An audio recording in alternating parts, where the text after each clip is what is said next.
You try intermittent fasting, keto, Atkins, vegan, mindful eating, and whatever else. It may work, but then at some point, it just stopped working. The reason for that is that you actually haven't understood yet what actually works. And the law of thermodynamics cannot be bothered. I am Cezar Bononi, and I struggled with my fitness for many years until I finally understood what actually needs to be done, and I made it second nature for myself. And today I coach professional wrestlers and wrestling fans that are busy with their time, so this way they can get fit, they can look the way they want without having to do all these crazy things that you're already doing. And in this video, I will explain to you why the strategies that you try are not working just because you haven't understood the number one rule. So stick around to the end of this video when I will explain everything and you finally understand.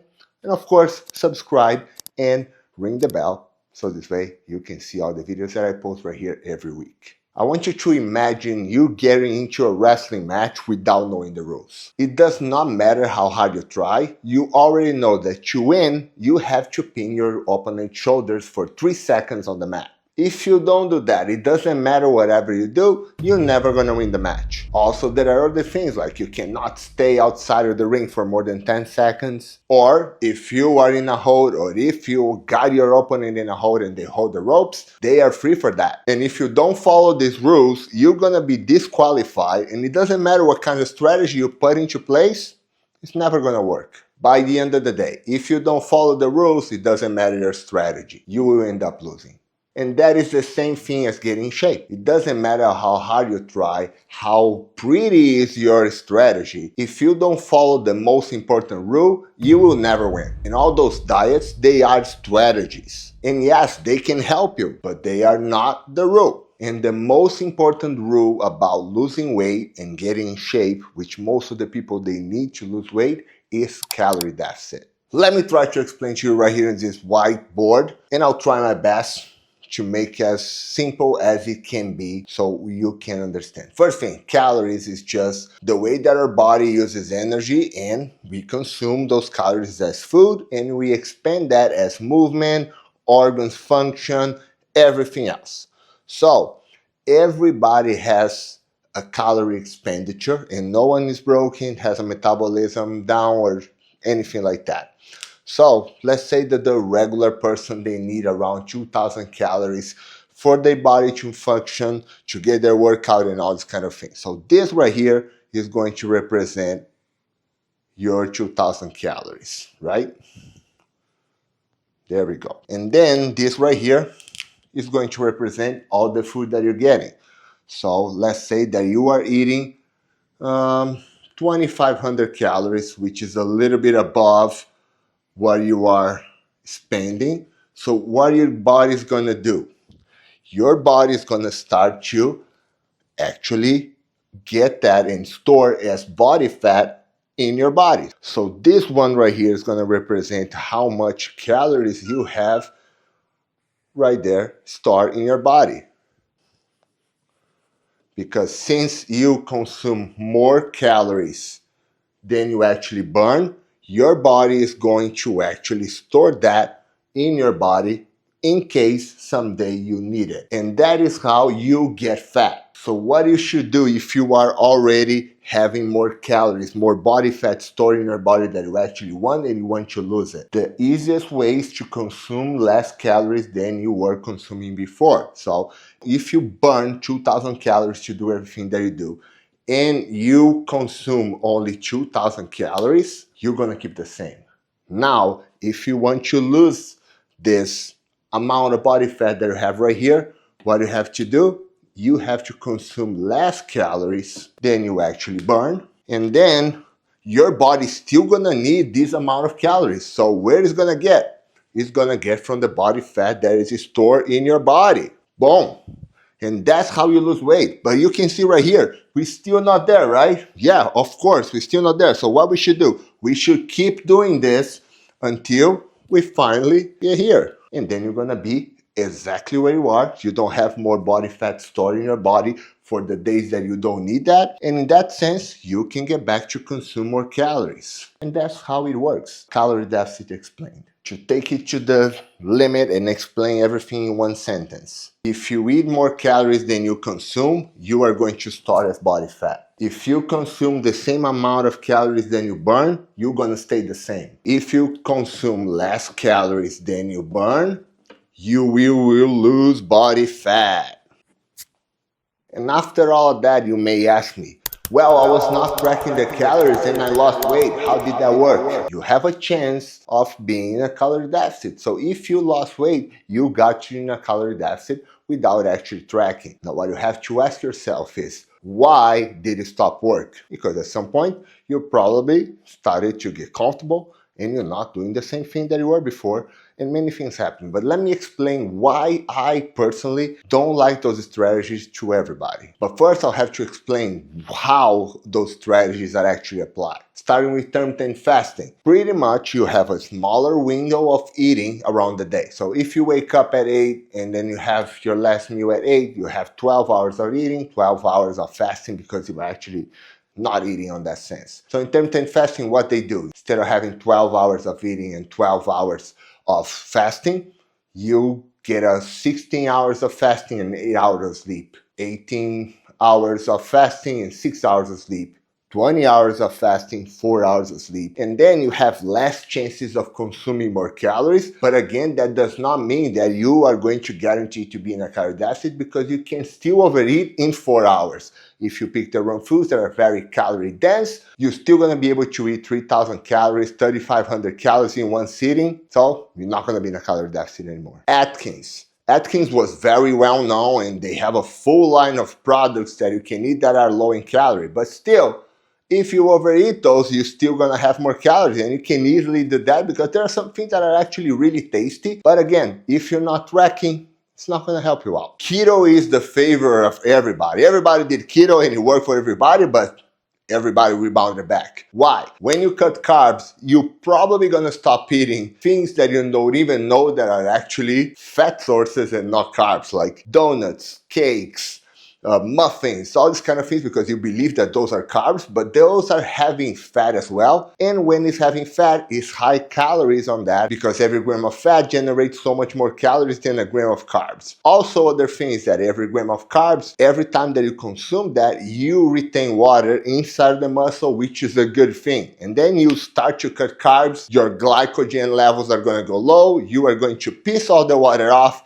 and you're going to see the number of the scale dropping, and you, oh my God, this is the best thing. But then still you are consuming a lot of other foods, and you're adding oils and fats and all these kind of things that in the meantime, it may work. But then if you don't track those, you're going to get stuck in a plateau again, and you're going to know why it's not working anymore. Vegan. Now in 2025, in my opinion, vegan is the most unhealthy diet or strategy that you can ever think. And the reason for that is because the food industry finally got you in your mind, and you believe that vegan was the best thing. And I truly believe that 20 years ago, it was the most healthy thing that you could do, because the industry was not pushing a lot of high palatable industrialized foods that is around there, that is making everything they can to taste like actual meat or animal sources. That's gonna add so many bad things to your diet, and it's gonna be more caloric than the regular versions. So nowadays, in my opinion, vegan can be the worst unhealthy diet that you can ever have. If you do the right thing, it can be the best thing that you can do, but still the challenge is going to be to get as much protein, because you don't have as many protein sources as you have from animal sources. You're probably going to be limited to soy or other variants that at some point it's going to be really hard for you to stick to that. Carnivore, and I know that I'm gonna get bashed because right now you cannot talk anything about carnivore. Carnivore is keto, period. You just stop eating a little bit more processed food and you're gonna eat more of the fatty red meat. Then you have to be really careful. Lots of saturated fat, and science can lie. This is gonna be bad for your heart, okay? I don't recommend carnivore to anyone. Keto, I even do for some people like type 1 diabetes.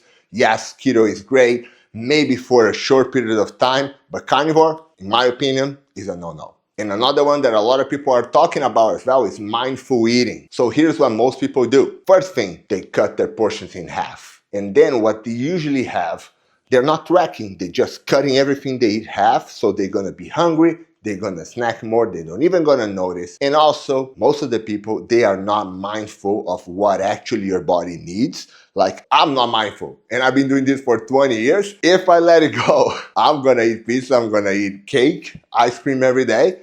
That is, oh, I'm gonna follow my body and see whatever. No, my body knows, but my mind don't know. So the mindful eating, you still don't have the control. And I barely know anyone that has. So in my opinion, most of the people don't have the knowledge to actually apply mindful eating. And that's the reason why I don't know anybody that actually worked. Also, the thing that can happen with mindful eating is that since you're not consuming everything that you want throughout the week, you're gonna overly consume in the weekends because I deserve it. I did good for 5 days, so let me splurge on these 2 days. But let's say that you're saving 500 calories every day of the week, and then in the weekends you're consuming 1,000 calories over.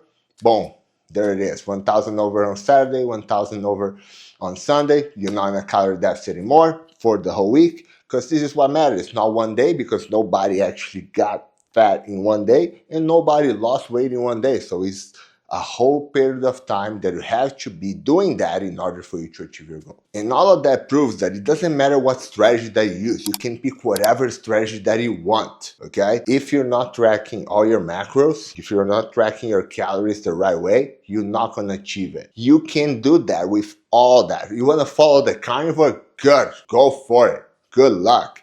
You're still gonna need to calculate how much fat, how much protein you're gonna get. Not carbs, because it's not going to be consuming carbs. And if you're not in a calorie deficit, it's not going to work. So there are two ways that you can actually do that. You can either track everything before you actually eat, so you have like written down on your mind how much calories you should be having for the day. And every time you sit down, whatever you want, you pick, you calculate, and you have a tracker on your phone that are for free. So many good things that you can actually do on that, and you can keep tracking on the go, which I'm not a big fan, and I'm going to explain to you why. There are two types of people that's going to be tracking their calories. One, which is myself. I'm going to be done with my calories by 2 p.m. because I'm going to be picking the wrong foods. I'm not going to be tracking. I'm probably not going to be hungry. Whenever I feel hungry and I get ready to eat, I'm going to pick the worst things. And then in my mind, I'll have more calories right now, and then later I'll make it up to. Never worked for me. I always got to 4 p.m. and I was done with my calories and I had to starve for the rest of the day. Or you have the second kind of person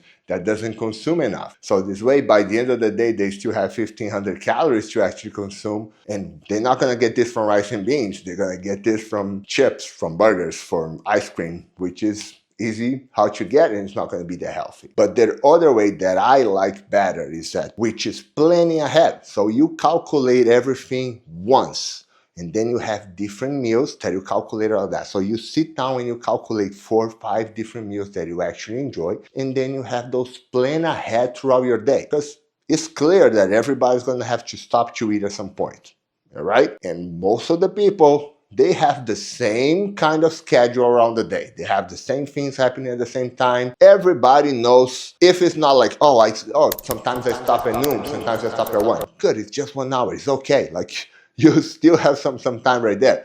But most of the people, they just don't plan ahead. So they just stop and they wait until they get hungry to eat. No, plan ahead your days. Know when is the time that you're gonna stop and you're gonna actually eat, and you know exactly what you're gonna get to eat, which is calculated for you already, and it's a meal that you enjoy. And if you are the one that's gonna bring me, but just 4 or 5 meals, that's not enough.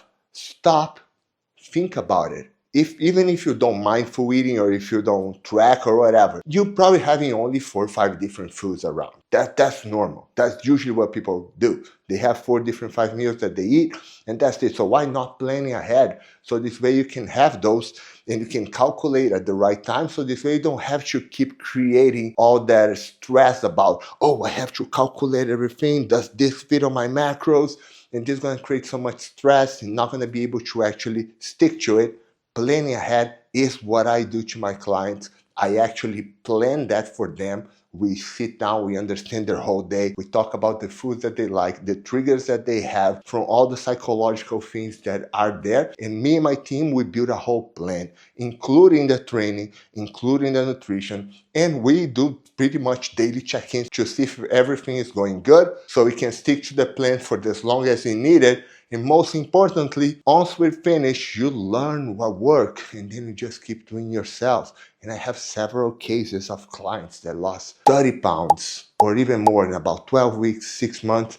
We were able to get so many things right here, and you can do the same. If you need my help, if you want to see how that works, there's a link right here in the description. You can book a free consultation call with me and my team. We are going to sit down with you, understand everything about you, and see if we can help you out. And if we can sit down and work together, help you achieve your goals, get everything sorted out and planned, and you're gonna get healthy, you're gonna lose body fat, gonna love the way you look. And that's it, guys. I hope this was fully understandable to you guys, that I could put this into words and into writing. And again, if you have any questions, you can reach out to me on Instagram or drop questions right here. Good questions right here on YouTube. I always reply to it. And again, you can book your call and you can talk straight to me. Hope you guys enjoy your week. Stick around, because next week there are more videos.